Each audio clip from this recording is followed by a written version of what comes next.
Hello, everyone. Very good afternoon. We just came from morning to afternoon. It's at 12 o'clock. And today, this is the event for International Day, International Student Day, which is not limited to international students only. It's for the students which are any part of the world. Specifically, we are from UK. Myself, my name is Ankit Jikal. I'm the elected president at Edinburgh Napier Student Association for this year. So, talking about this day, International Students Day is an international observance of the student community held annually on 17th November.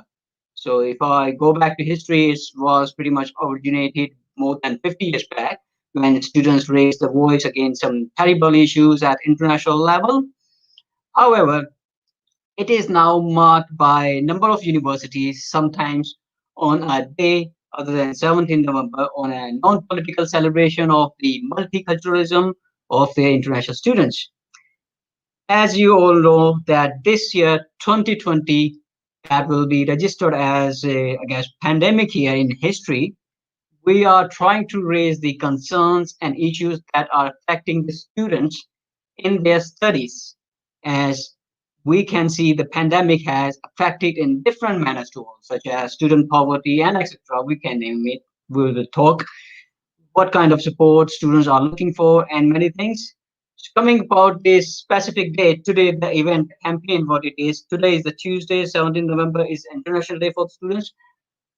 Students and sabbatical officers around the country are organizing local action events and virtual town hall meetings with local politicians to discuss students' treatment throughout the pandemic, tell them why our student deserve better campaign demands are so important, and share personal stories and experiences.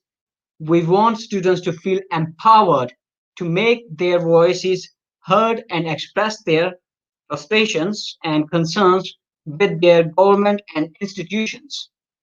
I can go on that a lot more, but we got all our and we got some guests as well in this studio, virtual studio. As you can see, the weather at the moment obviously is not good in Edinburgh where I am at the moment, and it's very windy, raining. So obviously, doing a virtual campaign is makes more sense, and especially in the pandemic to make it more health and safety wise better.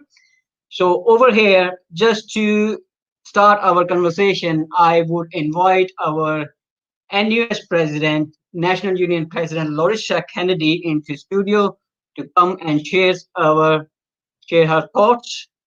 So very welcome, Lauricia. Thank you so much for that introduction, Ankit. And as was just said, I have the joy and privilege of being national president at NUS, which is the National Union of Students. And so, of course, to kick off, I just want to wish a massive happy International Day of the Students to all the students and student officers that are watching. And usually this is our annual opportunity to celebrate students' contributions to society, the contributions of the student movement, which is massive. There are 7 million of us, and we're doing some really, really incredible work.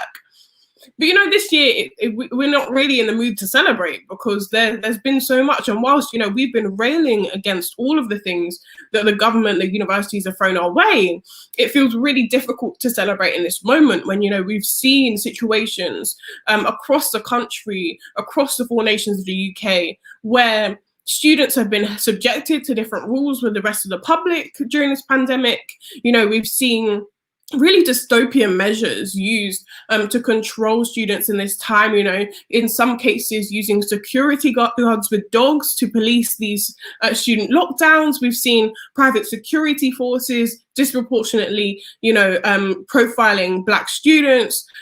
We've seen student finances hit really hard over the past couple of months. There's so much that's been directly impacting us. And so we at NUS were like, how can we as a movement come together to rail against the different ways that we have been impacted, to empower students to have their voice heard in what their demands are, what they want from this government, from their universities, and how can we recognize that even in a moment that's been so difficult, it's been in the strength of our unions, it's been in the strength of our collectivism that we will overcome all of this. And so the Students Deserve Better campaign really is our space to bring together not only the here and now and the things that students need in this very imminent moment where so much is up in the air and so much hasn't been delivered by universities and by government, but also to look into the long term and to grasp at the root of why some of these things have happened and why, in fact, some of these things were inevitable.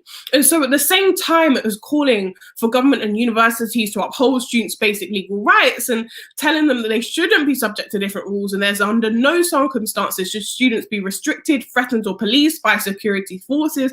At the same time, it's saying that students should have the right to leave their courses, to leave their accommodation without financial detriment. And at the same time as saying that, you know, students should be seeing fair treatment during lockdowns, they should be seeing rent rebates, they should be seeing care packages with food, household products, well-being materials, and educational support. We're also saying that we need to build a new strategy for education, in fact, a new vision for education, because it's only in doing that that we're going to win for students in the long term. Because we need an education system that delivers for everyone in society, and we can only do that with a fully funded, truly lifelong, truly accessible system. And so we know, and I don't even need to tell you, but we know how the government and universities have done students dirty when it comes to those initial things. And we are railing against that, of course, but let's look to grasping at the root of this injustice. And you know, continuing that really bad gardening analogy, I'm really sorry, but continuing the analogy to think about, you know, once we've uprooted and once we've done that work of fixing in the immediate term, what do we want to grow? And so, you know, this is supposed to be a day of celebration, so I'm going to try and keep it light. I know there's a lot going on, but I'm going to try and keep it light. And I'm going to ask you to dream with me for a minute. So don't fall asleep on me, but dream with me. Because I want us to hit rewind and imagine the run-up to the return to campus, to all of what's happened over the past 3 months through a different lens.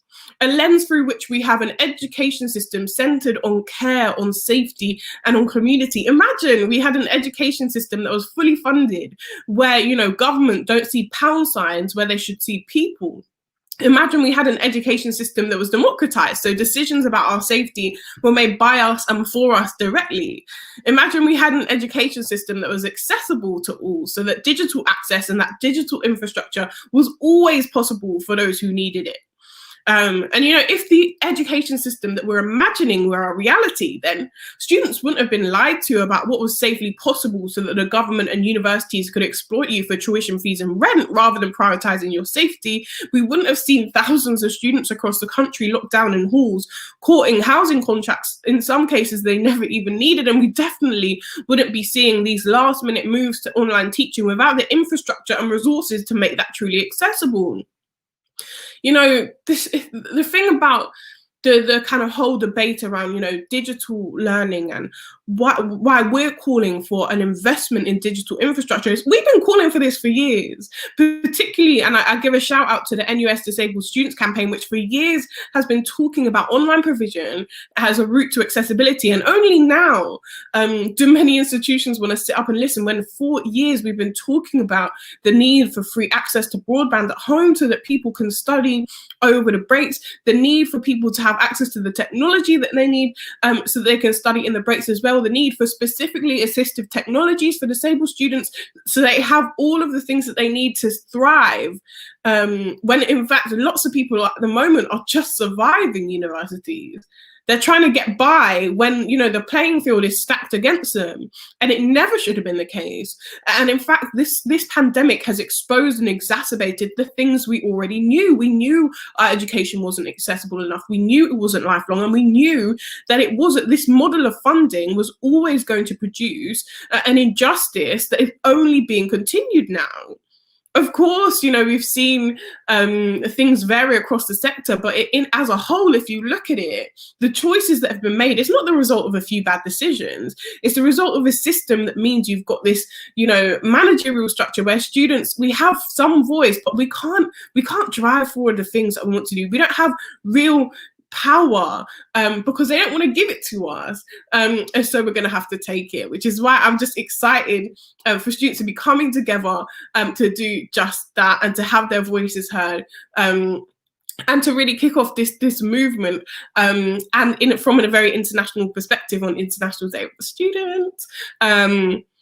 And you know that when I was saying dream with me, imagine with me, like that education system we're imagining, it's not impossible, and it is the one that we deserve, but it's not what we get to experience. So if you're feeling like annoyed, if you're feeling enraged by that, like feel that. Feel annoyed, not that you're paying over 9K for online lectures or, you know, for international students extraordinarily more, but that you pay at all, because education is a right and a public good that the government should fully fund, not a privilege or a commodity that we should have to saddle ourselves with debt for. You should be annoyed that universities are so subscribed to policing that having security dogs patrolling halls and locking fire gates in some cases is considered normal and not dystopian. And you should be pissed off. So sorry, I don't know if I'm allowed to say that, but you should be annoyed, and let this moment reveal to you this isn't about a couple of bad decisions. This is about an education system rotting at its core, and now channel that anger into action that through your union and through collectivism has the power to transform our education system and our world. Because from the A-level scandal to where we find ourselves now, this pandemic has repeatedly exposed and exacerbated the fundamental flaws in how universities were run. So we have to be radical, we have to be visionary, we have to build a grassroots mass movement capable of building a new strategy, a new vision for education, one where learning is fully funded, truly accessible and lifelong, one where managers aren't risking our safety to collect paychecks, but where education is democratized and decisions are being made by students and staff and communities. Being radical and being visionary, we have the power to create a new world, a better world from the rubble of the old. Because we know that in the here and now, we need things. We need accessible online learning. We need financial and wellbeing support for students that urgently need that. But what we need goes far beyond that. And I'm just so excited to see what we can build. And I'll finish with this. You know, I keep talking about the fact that we're living through what campaign theorists call the moment of the whirlwind. And it's a time of crisis that spawns opportunities for mass social change. And I know that our movement is powerful enough to seize those opportunities and through the whirlwind, see a glimmer of a new future. Another world's not only possible, Sis is well on her way. And on some of these quiet days in lockdown, one pattern has been loud and clear to me. I've seen friends who usually shrug at politics turning up to protest, family members who usually don't want to discuss what's going on, talking about reimagining education, people on social media who I wouldn't expect to, critiquing the government's response. And in each of these moments, I could almost hear that whirlwind building and knocking at power's door. So let's keep knocking. I know that your students' unions, your students' associations are doing amazing work to get that knocking building, and just a massive, happy International Day of the Student. And thank you so much for having me. Thank you, Larisha, and I hope you're going to stay with us in the studio at the back. And now I will call another sabbatical from London. His name is Karthik. Right, let me just put him in studio. Yeah, hi, Ankit, I can hear you. Am I audible? Yes, you are. Right, let me. Hi, so please can you give your introduction? I'll leave it on you, Karthik, who's a elected president for this year in the Student Association as well. Over to you, Karthik. Thank you, Ankit. And what an energetic speech, Larissa. It's incredible and extraordinary message to our students. Thank you very much for joining us today. And hello, Napier. How are you, students? I hope you're doing well. Today I'm here. Thank you so much, Ankit, for having me today. Just I want to go history, what's happening, why we are celebrating International Students' Day. So it's a tragic story. On November 17, 1939, the Nazi troops executed 9 student leaders and sent over 200 students to concentration camps. The Nazi troops even closed all the CZ colleges and universities. The courage displayed by the students during the incident was unforgettable. To recall and show the respect to their legacy, since 1941, students from all parts of the world are celebrating International Students' Day. So the day is celebrated to ensure education is available and accessible to all students. So this is why we are celebrating International Students' Day. Coming about me, I'm Karthik. I'm president of University of Hertfordshire Student Union. I come from India. I started my journey last September 2019. So I'm a postgraduate student, and there were elections in the month of March, and I became a student union president. And it's interesting to work for the international students. Mainly, I'm focusing into the international students and lobbying their needs and to the university. And also, it's interesting what NU is doing and for students and lobbying the student needs with the government and fighting for the student rights, which they deserve more than something what they're paying to the university. And I'm so glad to be here, Ankit. Thank you very much. Right. Thank you very much, Karthik, for your support. And obviously, as this is the campaign which obviously happening national level, and our national union student has organized that, been talking about many of the things before, but to organize it on a big level, especially in the pandemic, is a big challenge. I do understand that, and that's why this has been done something like that way, which could be organized very well. Obviously, in the future it will be, but without taking much of your time, guys, I would like to call another sabbatical over here for the support, and his name is Avinash. So just give me a minute. I am still new to this technology. I'm trying to sort out things. Hi, Avinash. Can you hear us? Yeah, can you hear me? Yeah, I can. Hey, you are live. Very welcome. Please, can you give your introduction to us, to the viewers? Thank you, Akin. Thank you for this opportunity. Hi, Larissa. We have been meet earlier. Okay, meet earlier as well. Nice to meet you again. Yeah, hi, student. This is Avinash Miriam, and I'm president at Anglia Ruskin Students Union. I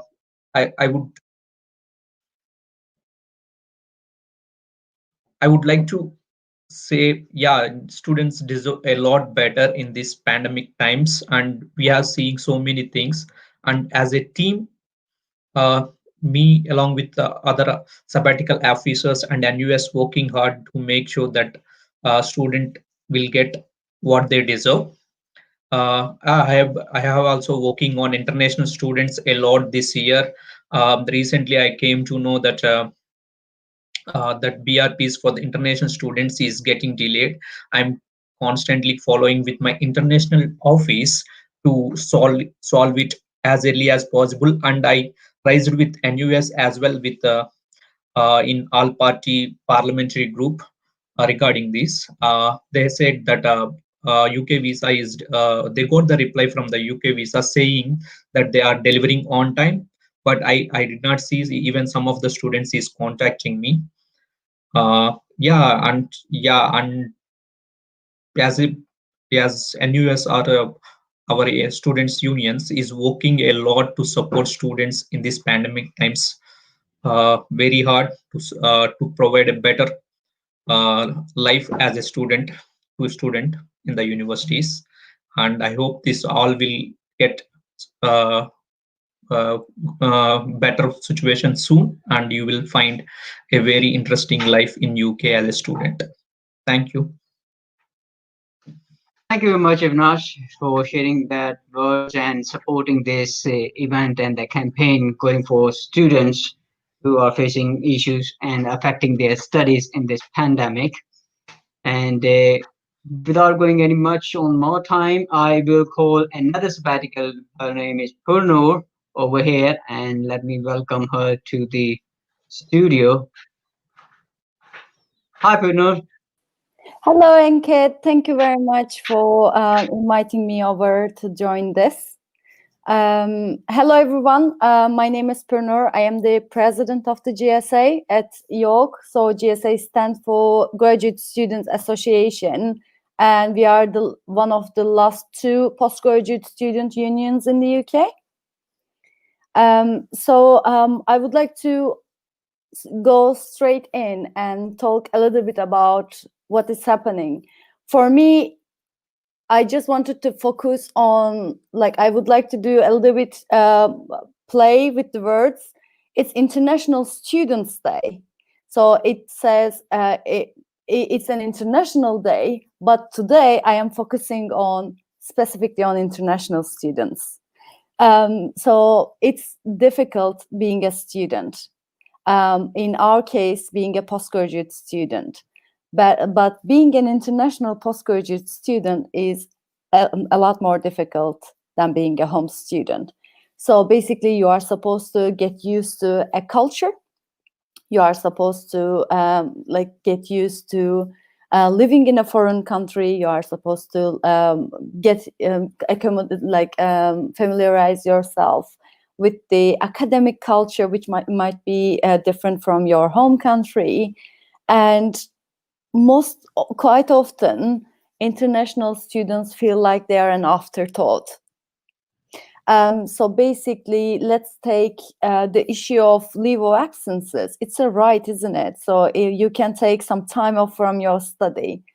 So do you know what happens when international students take leave of absence?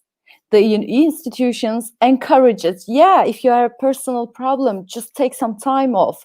But if you do, your visa is being cancelled.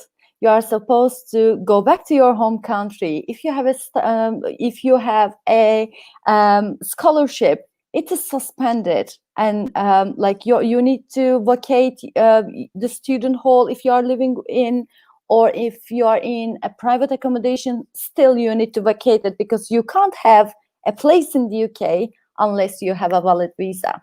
How nice, isn't it? So I think we shouldn't take international students for granted. I think we need to make changes to show them that we appreciate the multiculturalism they bring. So it's not a one-way road of cultural exchange. We are not talking about teaching them about British culture. We should learn from them too. For that reason, I had a meeting with my local MP, Rachel Maskell. So I am writing a letter to Michelle Donnellan and also Home Office to raise issues of student finances for international students, because most of the stuff available for for people of low income doesn't really cover international students. So we need to provide some equality there. And also I would like to sort the issue of leave of absences, so that if international students take some time off, they wouldn't need to think about, oh yeah, I need to apply for another visa. I need to put money in my account and all this kind of stuff. Let's not make things burdensome for international students. That's what I am trying to do during my time. Thank you very much. Thank you, Purnur. That's a very good point, because obviously, as the thing is, this pandemic is affecting everyone, but it's not affecting everyone in the same manner. Everybody is facing the challenges on to their situation they are, on to the community they are, on the position they are, and everybody has their own different circumstances. And good point you have raised to international students. As I'm in Scotland, but obviously in Scotland, education system is a bit different than Wales and England, and specifically when we talk about the tuition fees. So they get the funding available by the government. So things are different over here about the tuition fee. But when we talk about postgraduate students, that is the one in even Scotland. So the only postgraduate students, home students, even pay by from their own pocket. That is a big difference that makes to their studies. And most of the students whom I have met now are talking about this situation, that is it really worth to go for the studies at this kind of pandemic, and when they can't have the experience. And one of the options which students have raised the concern was, they have registered to the university for getting a university experience, but when they are not coming to university, they are getting the experience of a distance learning approach, because as the digitalization or the electronization of all the programs, most of the programs are offered as a distance learning as well, which is a kind of approach. Students don't need to come to the campus. They just, whether they are working on full time or any other commitments they have, so they don't have to come to the campus. They get their lectures, in whether it's video recording or with other concerns. And they, if they want to talk to their module leaders, program leaders, they can do it through the email or having a video call. But because of the pandemic, that's the same experience the other general students are facing as well who have registered in campus. So this is the concern for them. They have raised the concern that if they are paying for the tuition fees, which includes all the that issues and concerns and that resources for the library and other resources, is it really worth? So that's a big question by students, which we are trying to explore. We're trying to get them an answer to that.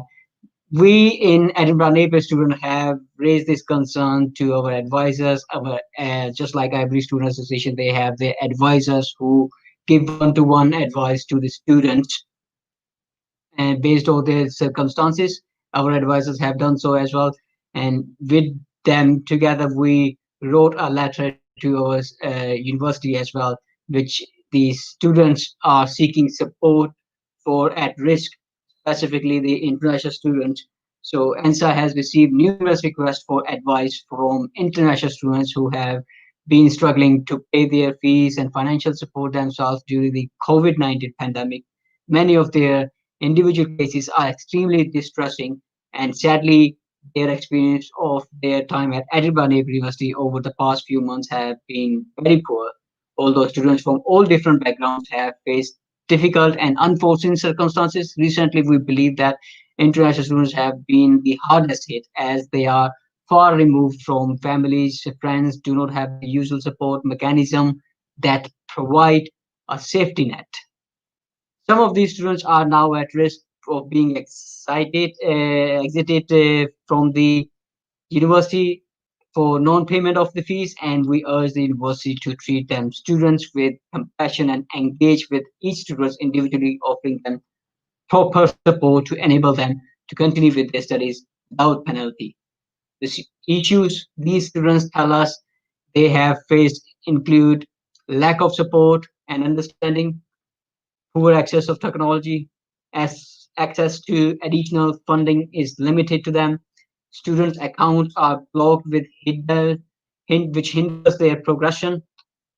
Financial constraints limits their options, and with the financially, that again coming up 2 points, which is it's very unpleasant news for them, as during this pandemic, the government of the UK has raised the international health surcharge nearly £200 more. It was nearly £300, and now it's coming up to £470, nearly to £500. And further to that, universities have increased their tuition fees as well. So some of the undergraduate students has come back that when they move from first year to second year or second to third year, their tuition fees has been increased by nearly 600 to £1,000. So that's a big concern. And over here, I got a student from Edinburgh Napier University. His name is Puneet, and he's in studio now. And I would like to call Puneet to share his thoughts. Hi, Puneet. Can you hear me? Hi Ankit, thank you to give me this opportunity to speak on International Day. So my name is Punit Kumar Jain. I'm international student here. I'm studying in Edinburgh Napier University. So I want to highlight the major issues for the international students are facing while they're studying in reputable university in Edinburgh, Scotland during this difficult time, and we are left vulnerable because of unheard voice. So we came here with a desire and to learn for the further academic future, right? So we are replicating the university. I believe that they are replicating the teaching and the assessment standards that students have otherwise issued. We are international students not happy with the education what university is providing nowadays, and there are many international students are the facing the issues, and I'm contact with so many students. They are suffering from the same issues same issues that significant numbers of students are not reaching the standard of education that they have expected, and they feel entitled that they are paying for money that in light of the tuition fees, because following the shift is going for online from the March. And basically like a university like playing a games like they are block our access to study online, and online and its impact on the studies, like university not giving a proper standards, proper support to the students, and so many students are facing very difficulties, struggling with the financial issues. University is enforcing to the students to pay the tuition fees, but in this pandemic, like the university thinking that they only affect badly affected, but they don't thinking about the students' future. University care about their money only, not care about the student future. They thinking we are a cash cow, but we are not cash cow here. So this is the thing so far is going. University have to support to the students because we are coming so far for our future. We get some platform, we get some use the facilities of the university, but university is not giving us any kind of support, and we are facing so many problems last from 6 to 7 months. So this is the thing so far is going. And one more thing that university have to reduce the fees instead of their increasing £1,000 from this semester, and it's very difficult for the student to survive here. So I request to ANSA that just do something for the international students. I know ANSA is doing supporting to the students, but the university is not answering what the students asking for, what students are looking for. So I request to them, so please treat as a human and do something for the students' future. Thank you, Ankit. Thank you so Thank you, much. Puneet. Thanks for your thoughts, and I am sure our advisors have thought for you, and I guess they have already helped you in some of the bits, and they have put you forward for some channels how to take things forward. Thank you very much for your thoughts. So the concern which was raised by some other students, one of that was the breakdown of the tuition fees, which is a big concern, which is amnesty for tuition fees. And I'm just going to share a screen in a moment to just talk about one of the screenshot which was shared by the students, which was the breakdown of the tuition fees, and how the tuition fees has been breakdown so that it can be talk about what kind of money or what kind of breakdown could be talk for the reimbursement, as the students were talking about student poverty. So there is some concern they have to take, such as when we talk about students were supposed to be using our facilities of the library, and all of a sudden because of the pandemic happened, they took off they had to buy the laptops, they had to buy the high-speed internet and other things because they had to go to assessments, they had to continue their studies, which they came for to university, both home students and international students, all of them. So bringing it over here, I will try to talk this further to Larissa, who is working on this campaign all over the UK. Let me call her back again over here to the studio. Hi, Larissa. So as there had been a lot of, these concerns have been raised, I will put the ball to you, and I'm sure there are many of the campaigns you are doing already. If you want to elaborate a little bit more on that. Yeah, so as part of the campaign, we're talking a lot about, fees, funding, and the financial situation of students, right? Because not only are we, we've always been calling for free education and moving towards what does that actually look like in practice? How do we set up a situation that delivers that for students? But obviously, we're acutely aware that in this moment, students, every student has been impacted in some way. And of course, students, this is no question that students who, have had their quality of education, who were lied to about what the quality was going to be, about what their experience was going to be, they should be getting rebates back. There's no question about it. But then how do we get into a conversation that broadens from there to be talking about the wider issues and the fact that, you know, when we're talking about free education, we're not just talking about this year. Students shouldn't have had to pay tuition fees this year, so they shouldn't have to pay them last year, they shouldn't be paying them next year, and really broadening that conversation to understand the wider context. And you know, I found it really interesting. Like even last night, in the House of Commons, there was the fee rebates petition committee, tuition fees petition committee, rather, sorry. And, you know, we heard the same lines about, oh, students should be able to submit complaints, blah, blah, blah. But when we're looking at the whole scale approach to the issues students have been facing, like it's not good enough. It's not good enough. And so, yeah, we've actually got an event tomorrow. It's being led by Uni of Sussex SU, where we're going to be talking a bit more about this and getting into it. I don't think we'll have the time to get into it fully here, but I'm really, really excited for that, and so would encourage folks to come along. But I don't know if I answered your question there, Ankit, fully. What, like, is there more that you'd like me to speak to on, and that you think would be useful to share with Napier students on this? Because yeah, it is a really interesting topic.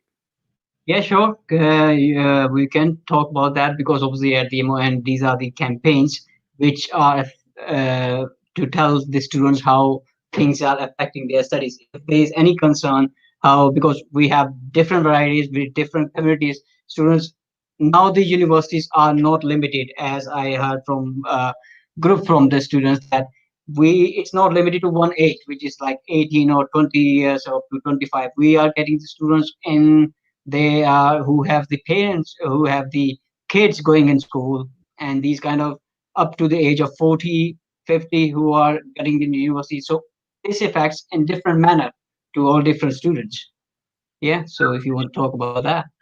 And I think it's so interesting when we, you know, for years, NUS and student unions and student associations have been talking about lifelong education and what the reality is to deliver that, right?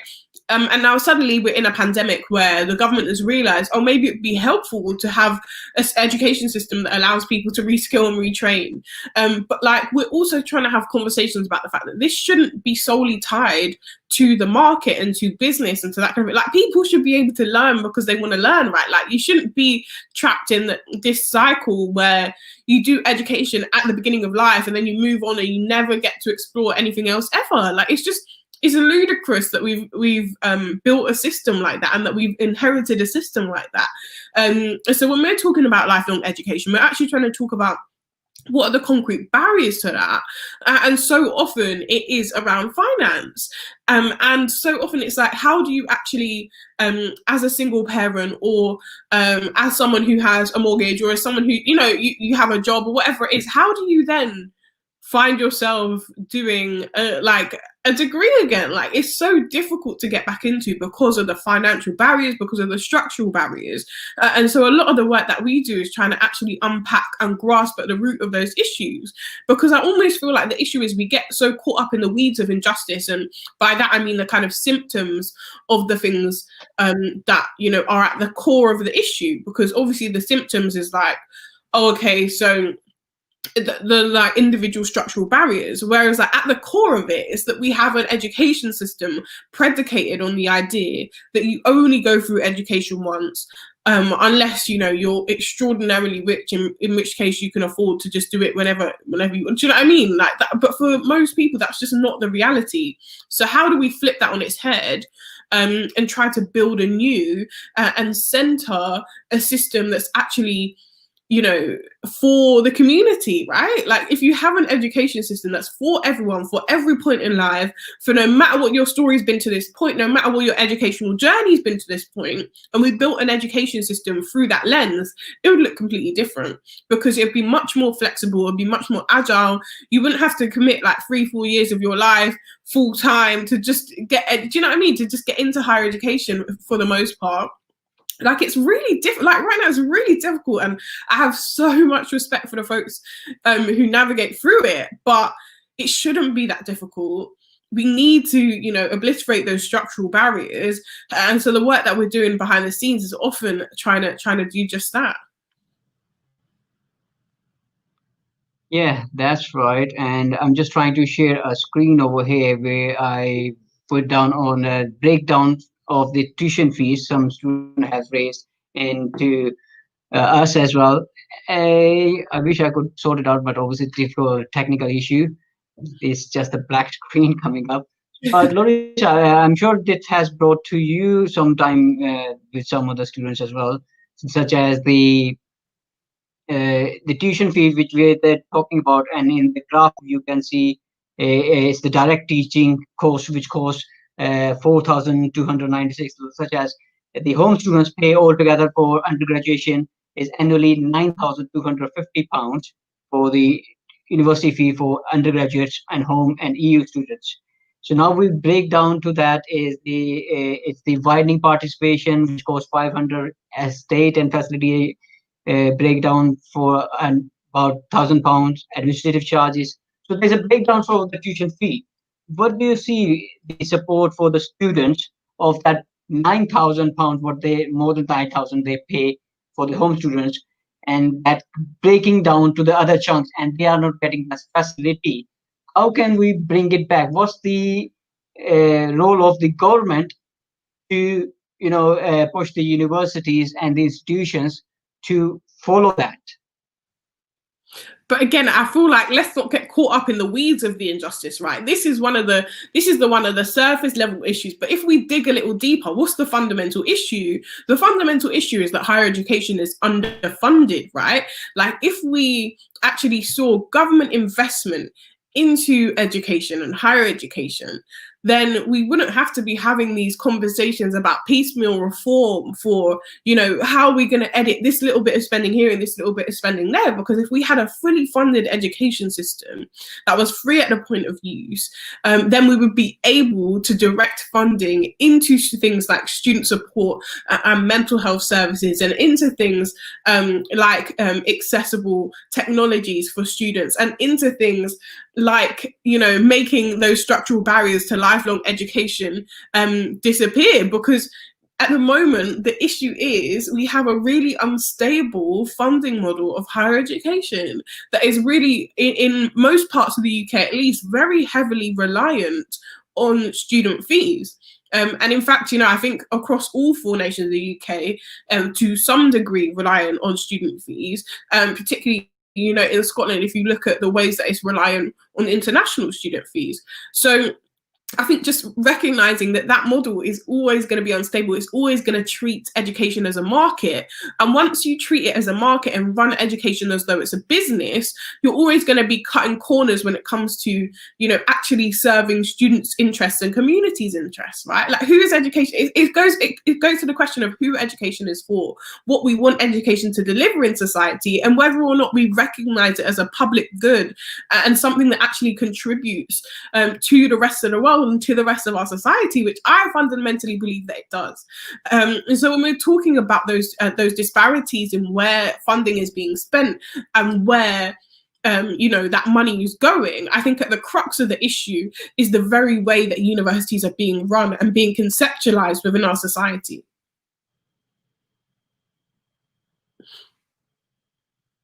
Thank you, Lorisha, for these beautiful thoughts. And we got another sabbatical from Strathclyde, Vice President of that Strathclyde, Roo. I will call Roo now to the studio. Hi, Roo, can you hear me? Yeah, I can hear you. Can you hear me?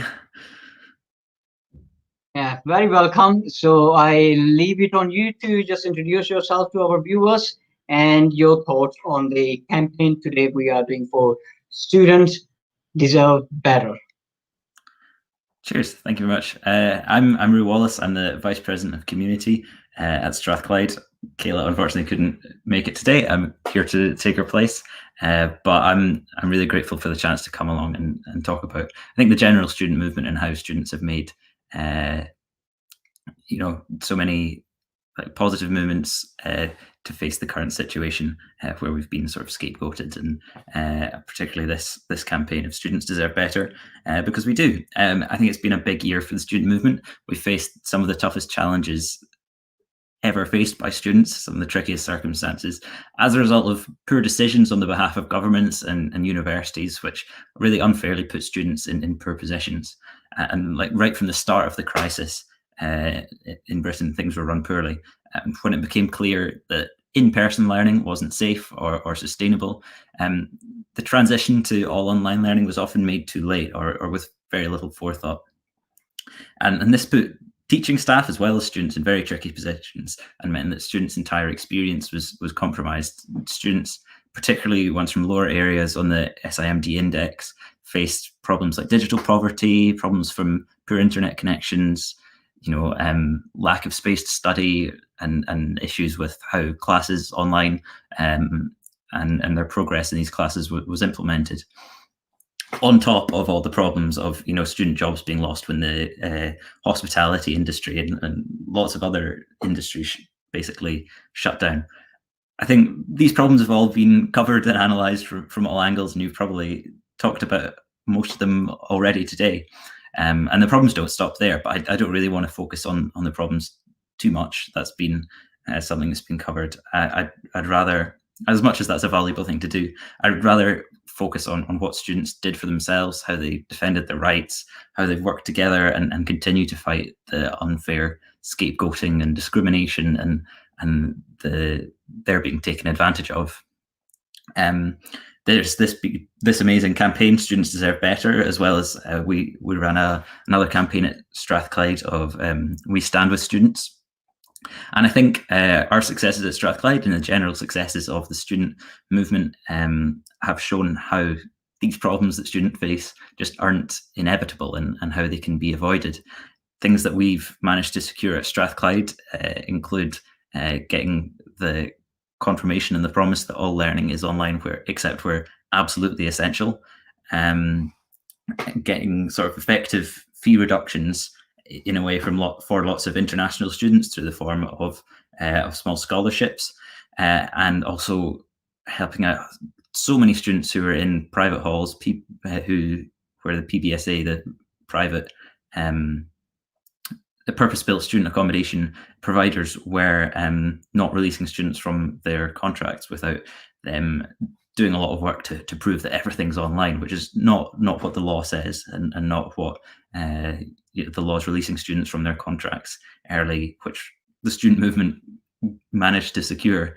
It's not what is allowed. So I think this also comes in context of wins from the wider student movement, particularly NUS Scotland here, where they've played a huge part in securing asymptomatic testing for students before Christmas, so people can go home to their families around the festive season, and as well as £500 million of funding for students for mental health support, and so much more. I also thought I'd highlight some smaller positive things that I've seen that have come out of this unfortunate crisis. I wouldn't say general engagement in general in the Strathclyde Student Union has gone up, but what I have seen is many specific cases of students who've got fed up with how they're being treated and what's sort of foisted upon them, and they're getting involved and really throwing themselves into what they can do and making change. People who haven't really interacted with our union at all until now, they could even be in third, fourth, well into postgraduate studies, who've not really engaged with the union at all, now engaging in our democracy, becoming reps, getting involved in our action groups. We've elected a new women's rep, halls rep, postgrad rep, mature rep, part-time students rep, interfaith rep and BAME reps when we had our elections last week, and they've just all got immediately stuck in. So there's a real buzz around the union, a lot of activity going on. And there's also been, on a sort of academic side, I've had several teaching staff actually personally get in touch with me about students who've gone above and beyond in their studies, starting study groups and helping others and just really taking the initiative. And we're actually looking to recognise that in our STAR Awards, which recognise student volunteers and students who've done a lot for other students and for the community. So we're really looking to recognise that. It's things that people perhaps shouldn't necessarily need to do at all if the university properly provided for students in this crisis. But I think it just goes to show how students are being proactive and how they're being motivated to make their experience better and that of others around them better, regardless of what's been thrown at them. I don't want to talk for too long, but I think I've seen a lot of good things happening. I think we need to make sure that we're not an afterthought. It seems like the government views us as an afterthought a bit. It's not, they view students as like second-rate citizens, as sort of malevolent COVID spreading collective at worst, or at very best a burden on society. But we know that's not the case.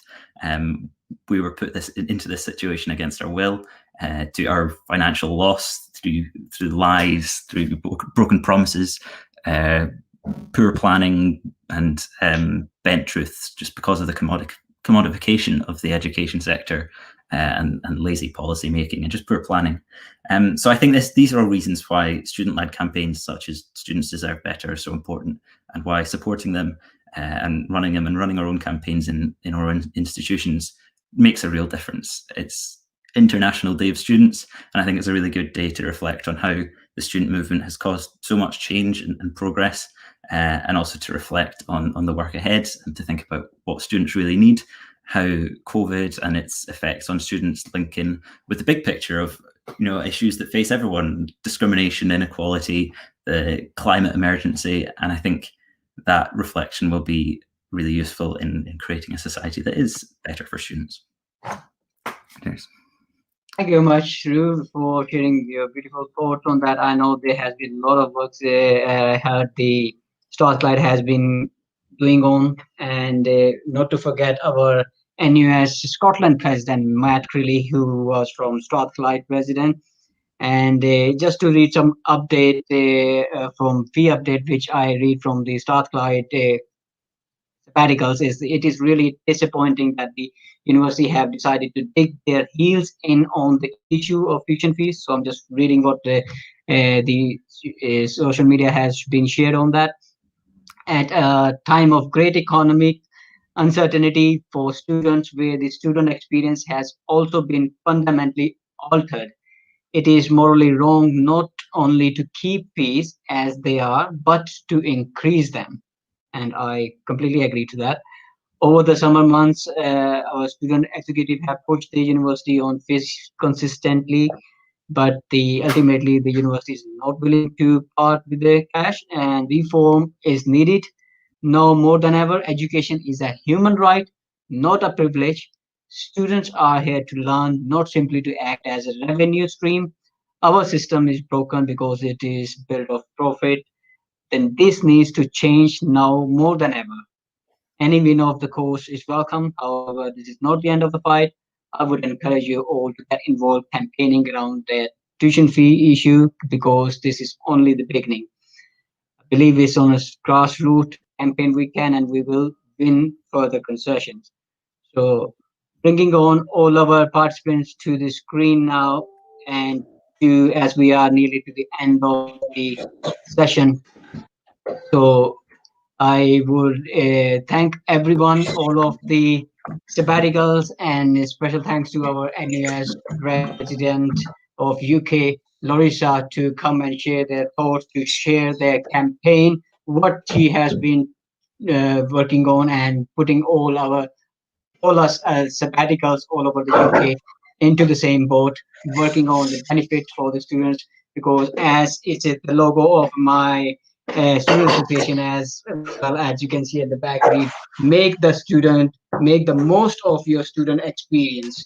Because when you come to university for this experience, which you can't learn from online teaching. Although now the technology has gone so vast, and pretty much every course you want to do is freely available on YouTube, Google. Even I'm a MSc computing student. I can find all these things, network security and all that, on Google, on YouTube. But we come to university to get that experience of student work, get that opportunities, how you can improve your societies and computing student societies. You join these kind of things. Thanks a lot, Larissa. Anything at the end you want to end up with? Just thank you so much. No, just thank you so much for hosting this. I think it's so empowering to see students and student officers coming together to demand that students deserve better, to really what students want to see from government, from universities, And big up, shout out to Matt Crilly, NUS Scotland president, who I know would be here if he could. And it's a joy to step in for him a little bit. I'm just like to see all of the things that students do. We're seeing the power of student grassroots activism, in the rent strikes in Manchester, rent strikes at Bristol, like literally all over the country, all across the 4 nations of the UK. And do you know what? Like, the power is there. Let's harness it and let's win for students. Just big up you lots, big up Matt, big up NUS Scotland, that's about it. But thank you so much for having me. Thank you much. Thanks a lot. And just to end up with a good note, that this session was here just to show the campaign has been going all over the UK. It's not limited to one university or one student association, whether it's a Napier, whether it's Starflight. We've got sabbaticals from London and from other institutions and student association all over the UK pretty much. And looking at the weather at the moment, which was not very in the favor for campaigning, raining and all that, and especially this pandemic.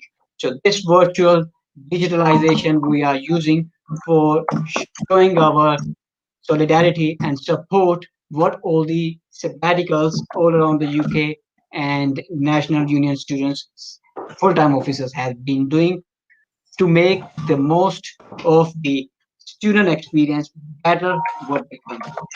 Thank you very much. My name is Ankit Dugar from Edinburgh Napier Students Association. Thanking to all our viewers who will be watching us later on as well. It's recorded and it will be available on YouTube and other social medias of our association. Goodbye, everyone. Thanks to Ru, Avinash, and Varisha again, and all of them who have joined us. Bye for now. Thank you, Ankit, for organizing such a wonderful event. Always remember. Goodbye. Bye. Take care. Bye. Bye, Larissa. Right.